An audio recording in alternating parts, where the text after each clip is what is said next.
Την Τετάρτη 30 Μαρτίου, η εφημερίδα Παρικιακή σε συνεργασία με την NEPOMAK διοργάνωσαν διάλεξη με θέμα την οικονομία. Κύριοι ομιλητές στη συζήτηση ήταν ο Στέφαν Αλαμπρίτης, γνωστός οικονομολόγος, και ο Παναγιώτου, γνωστός για τις επιτυχημένες επιχειρηματικές του δραστηριότητες. Την έναρξη της εκδήλωσης έκανε ο διευθυντής της εφημερίδας Παρικιακή, κύριος Πάμπος Χαραλάμπους.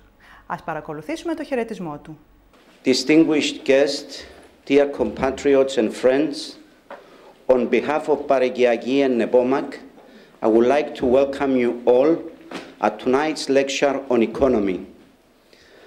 I would also like to apologize for postponing, due to the snow, the previous lecture on economy that was meant to take place on the 1st of December 2010. Unfortunately, due to work commitments, we haven't got with us tonight Mr. Kyriakos Tsipras and Mr. Philip Beresford, but we do have two distinguished speakers. Councillor Stephan Alambridis, leader of Merton Castle, the only Cypriot, leader of a castle, and former head of public affairs at the Federation of Small Businesses, and Mr. Panayiotou, property developer and owner of the Ability Group.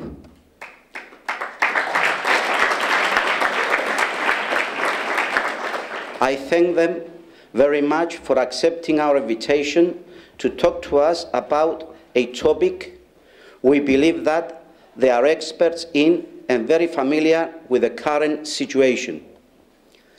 But before I go any further, I would like to also thank the Cypriot Community Center for their hospitality, the Chair Suzy Konstantinidis and the Management Committee. We also extend our thanks to you all for being here with us tonight. Britain, as you know, is facing one of the worst economic crises since the Great Depression of the 1930s. The coalition government's emergency budget in June 2010, the spending review in October, and last week's budget amounted pressures on the ordinary working individuals and, of course, in many businesses. We already had problems with the fact that petrol prices have risen and the increase in VAT from 17.5% to 20% have pushed the production cost up. That's a subsequent rise in inflation. And to make matters worse, we don't know yet the full extent of the Libyan war and the unrest in the Arab world. To combat inflation, the cost of borrowing has gone up, resulting in more and more people losing their homes and more companies going under. That will create an unprecedented chain reaction for the worse. Since the beginning of the Cypriot migration in this country in the early 1930s, we have gone from strength to strength, from being kitchen porters and machinist/finishers in dress factories to restaurant owners, hoteliers, entrepreneurs, fashion tycoons, and property developers.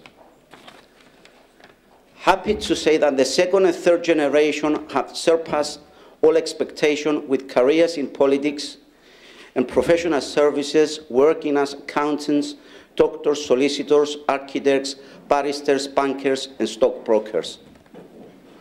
All the above achievements have been distributed wealth to the whole community and to Cyprus with various investments or buy for holiday homes.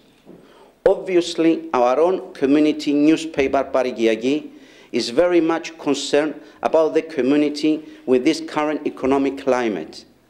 Ever since our first publication back in September 1974, one of our main objectives was the welfare of our community.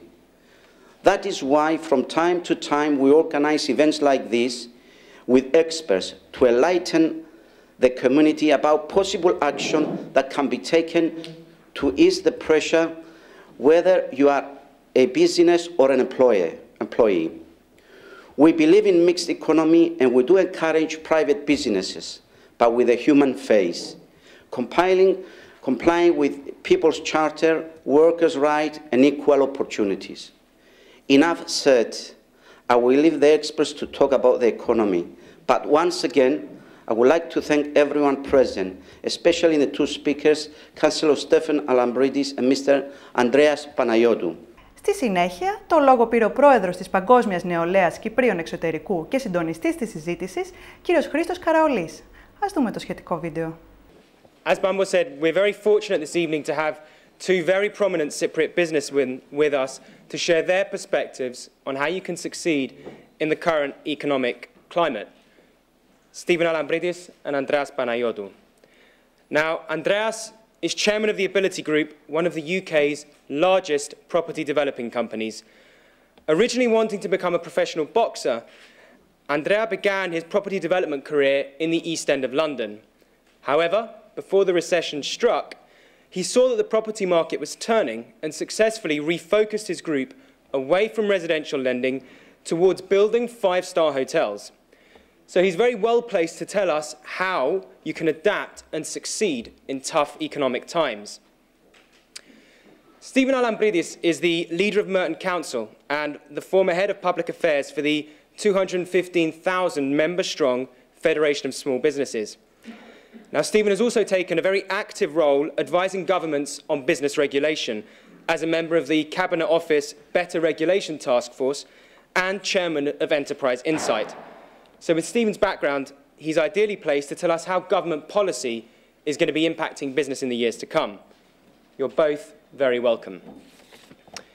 Our guest speakers this evening will be led by Stephan, who will give a short address, and then we'll open up the floor to questions and answers, and Andrea will be answering any questions you have alongside Stephan. Ο Στίβεν Αλαμπρίτης, που ήταν και ο βασικός ομιλητής στην εκδήλωση, αναφέρθηκε σε πολλά σημαντικά ζητήματα που αφορούν στην οικονομία της Μεγάλης Βρετανίας και έδωσε σχετικά παραδείγματα.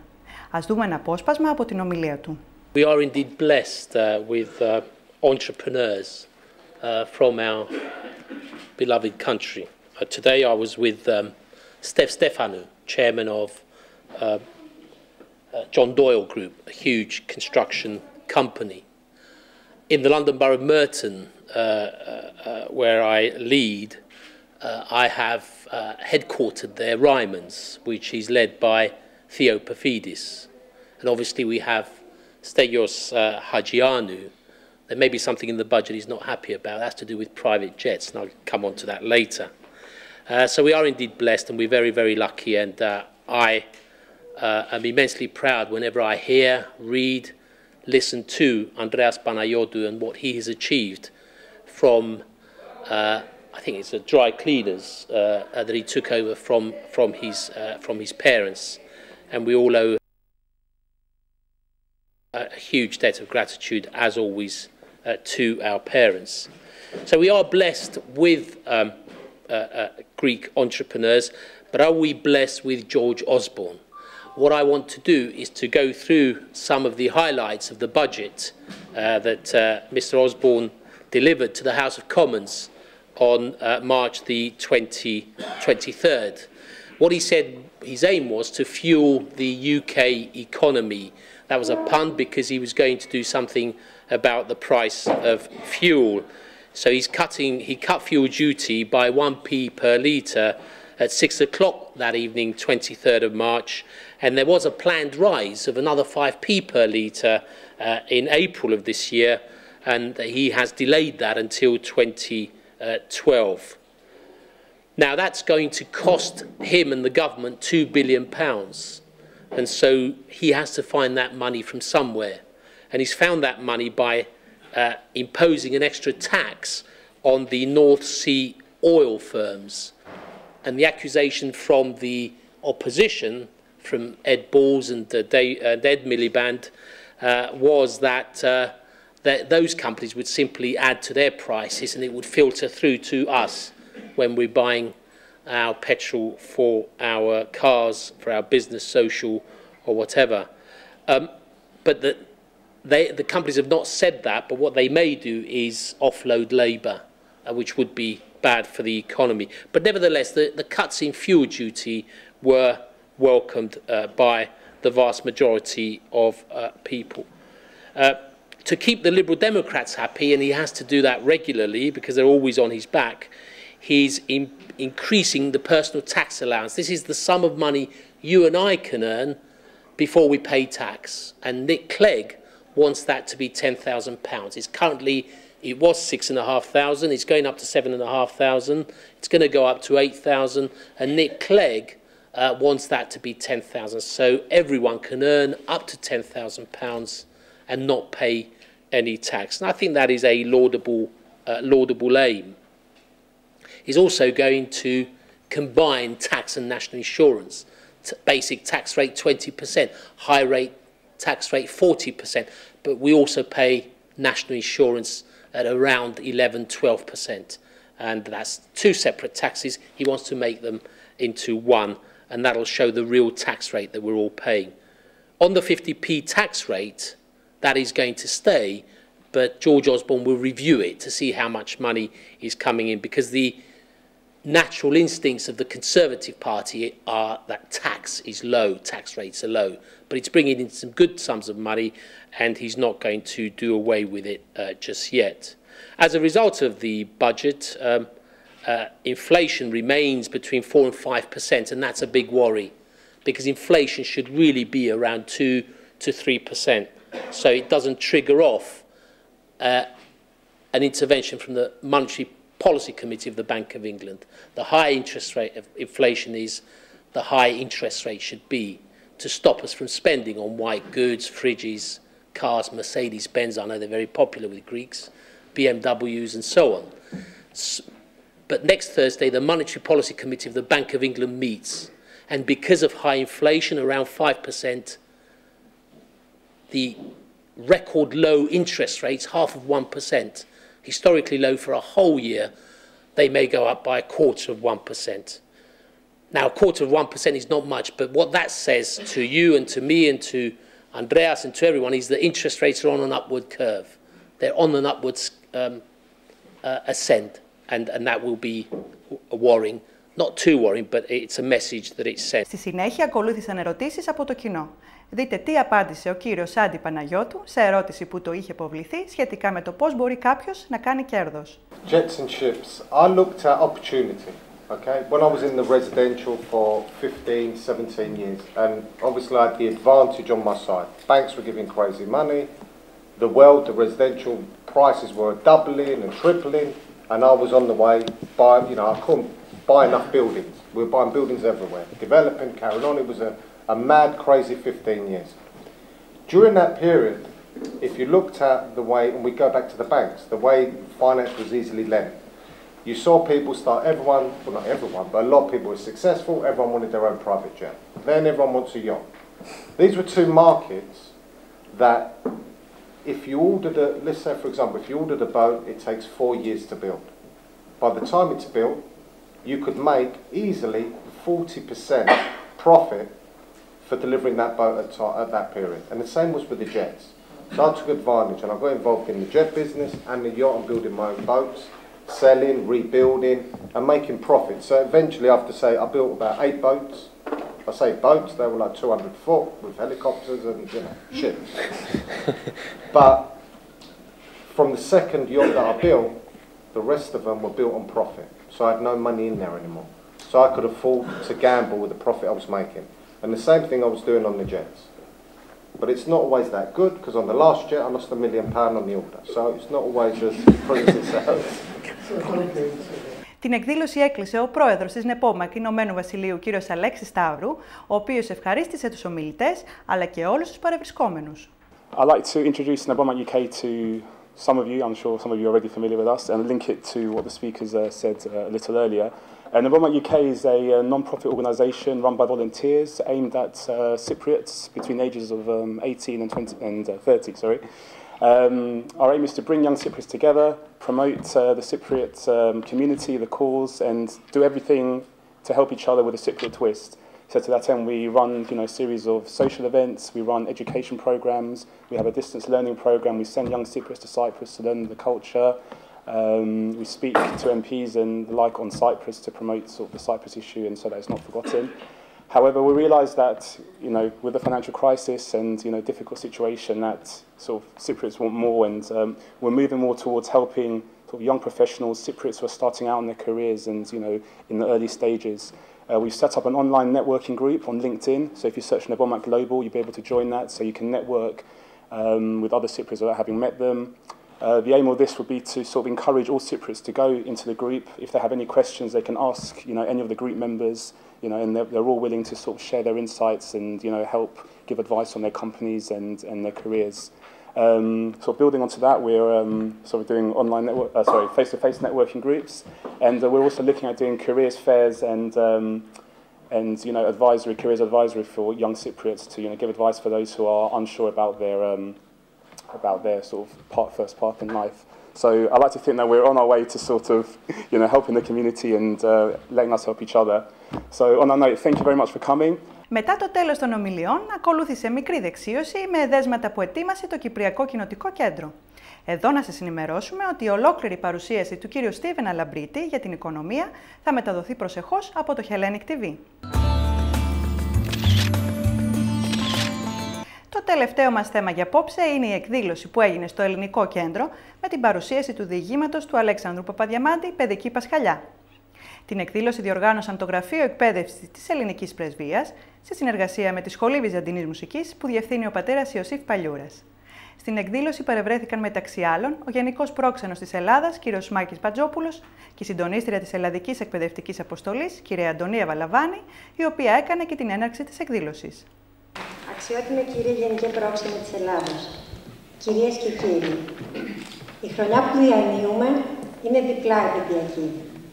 Τιμούμε φέτος τα 160 χρόνια από τη γέννηση 4 Μαρτίου 1851 και τα 100 χρόνια από το θάνατο 3 Ιανουαρίου 1911 του Αγίου των Ελληνικών Γραμμάτων Αλέξανδρου Παπαδιαμάντη. Με αφορμή τη διπλή αυτή επέτειο θυμόμαστε τον μεγάλο σκιαθήτη κοσμοπαλόγερο συγγραφέα και την απαράμιλη γλωσσική του ιδιαιτερότητα. Χωρίς γλωσσικούς κανόνες και νόμους, λειτουργώντας σχεδόν δημοσιογραφικά, χρησιμοποιώντας το γράψιμο εντελώς πεζά ως μέσο και όχι ως αυτό σκοπό, ποιητικός και ταυτοχρόνως ρεαλιστής, παραδειγματικός και ταυτοχρόνως με άποψη και στόχο, πρωτότυπος αλλά και τόσο βαθιά κοντά στην παράδοση, σχεδόν θεϊκός και ταυτοχρόνως ο ταπεινότερος των ανθρώπων, άφησε πίσω του ιστορίες που φτάνουν πια να διαβάζονται σήμερα σαν ξόρκι και σαν προσευχή. Ιστορίες που μέσα από την αλληγορία τους είναι σαν να κατέχουν την απάντηση και τη λύση στο μέγα ένιγμα της ζωής. Διότι στις ιστορίες του Παπαδιαμάντη, θεοί και άνθρωποι περπατάνε στους ίδιους δρόμους. Γυναίκες και εξωτικά κολυμπάνε στα ίδια ποτάμια. Κι αν το υποσυνείδητο ή το υπέρλογο είχε φωνή, μονάχα έτσι θα τα έλεγε, με τη μαγική, ποιητική, άναρχη γλώσσα του Παπαδιαμάντη. Διότι ο Παπαδιαμάντης έγραφε όπως ανέπνεε. 100 χρόνια μετά το θάνατό του, η γραφή του εξακολουθεί να μαγεύει και να εμπνέει και άλλες μορφές τέχνης, τη ζωγραφική, το θέατρο, τη μουσική. Η ευαισθησία των θεμάτων του Παπαδιαμάντη για κάθε περίσταση ή εποχή του χρόνου, χριστουγεννιάτικα, πασχαλινά διηγήματα, θαλασσινές ιστορίες, ιστορίες ανολοκλήρωτων ερώτων, κάνει την παρουσίασή τους ελκυστική σε κάθε τόπο και χρόνο. Στα πλαίσια των δραστηριοτήτων του, το Γραφείο Εκπαίδευσης Λονδίνου και η Σχολή Βυζαντινής Μουσικής, τιμώντας τον μεγάλο συγγραφέα, θα σας παρουσιάσουν σήμερα το πασχαλινό διήγημα του Αλέξανδρου Παπαδιαμάντη, «Παιδική Πασχαλιά». Όπως ο ίδιος έλεγε χαρακτηριστικά, το επεμί, ενώσο ζω και αναπνέω, δεν θα πάβω πάντοτε να περιγράφω μετέρωτος την φύση και να ζωγραφώ μεταστοργής τα γνήσια ελληνικά έθιμα. Το δρόμενο συνίσταται στην ανάγνωση του κειμένου συνοδεία μουσικής που επενδύει τον λόγο. Το θεματολόγιο της μουσικής συνοδείας αντλείται από τη βυζαντινή υμνολογία και την παραδοσιακή μας μουσική. Πριν ξεκινήσουμε, επιτρέψτε μου να ευχαριστήσω το Hellenic Center για την ευγενική δωρεάν παραχώρηση του χώρου και να το συγχαρώ για τη βράβευσή του από την Ακαδημία Αθηνών στις 24 Μαρτίου 2011 για τη συμβολή του στη διάδοση του ελληνικού πολιτισμού. Θερμά συγχαρητήρια.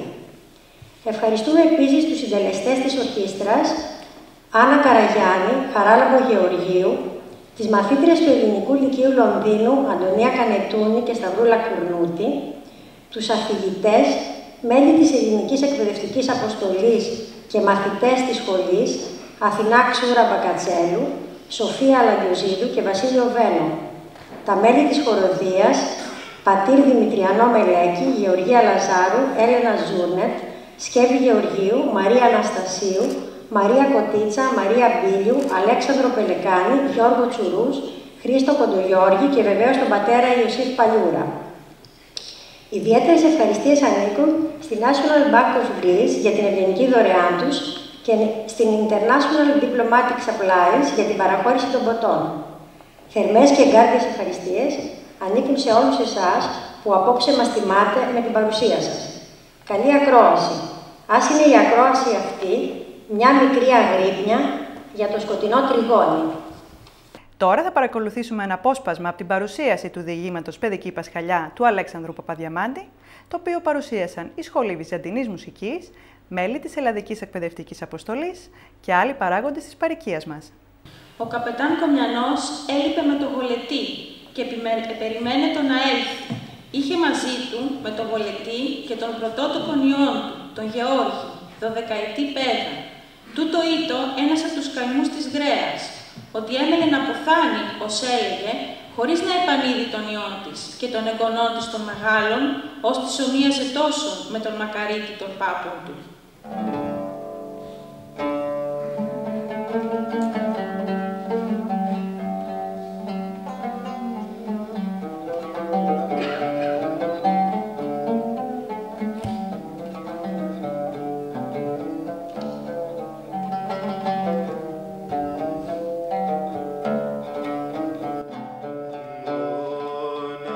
Μοναχογιός ο Κωνσταντίνος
Και ποιος να της φαλίσει τα μάτια, εάν οι ψιέτης, οι παντρεμένοι και οι δύο, τη σεβαστούσαν κακία, για κάτι κληρονομικάς διαφοράς. Και δεν έσπασαν το πόδι οι λαχταρισμένες, οι αχρόνιαστες, να έρθουν να την ειδούν. Ούτω της ήρχετο κι αυτής να αποθάνει στο πείσματον, να αποθάνει χωρίς να της φιλήσωσε την χείρα. Η ιατρός, πού να ευρεθεί, είχε αυτή να πληρώνει. Αυτή όφιλε να κάνει οικονομία δια τα ορφανά και δεν έπρεπε να φτύρει το βιό του ιού της εις γιατρικά και δεν ξέρω τι. Ψευτογιάτρησες, κάνε τη δουλειά σου. Έχουν εμπιστοσύνη τώρα αυτά οι γυναίκες. Ο κόσμος σε χάλασε. Τι τα θέλεις. Έμβαζε αυτή μες στο βιό της, μες στα καλά της ξένη γυναίκα. Της ήρχετο να επαναλάβει προς τα γειτονίσας την ιδίαν κραυγήν. Διήσα πεδίο και το πάλε, παρήσακ τον όρνηθα από τον ορνηθώνα της. Ξού ξένη. Ωστόσο, επεθύμη να ήρχε το ιός της, για να τον νυμφεύσει, να του δώσει και την ευχή της. 40 χρόνων άνθρωπος και ο κόσμος είναι πέλαγος, σαν εκείνο που αρμένιζε τώρα.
Η εκπομπή Ομογένεια εδώ Λονδίνο έχει τη μεγάλη χαρά να σας παρουσιάσει τη Μεγάλη Παρασκευή ολόκληρη τη μουσική παράσταση Παιδική Πασχαλιά του Αλέξανδρου Παπαδιαμάντη.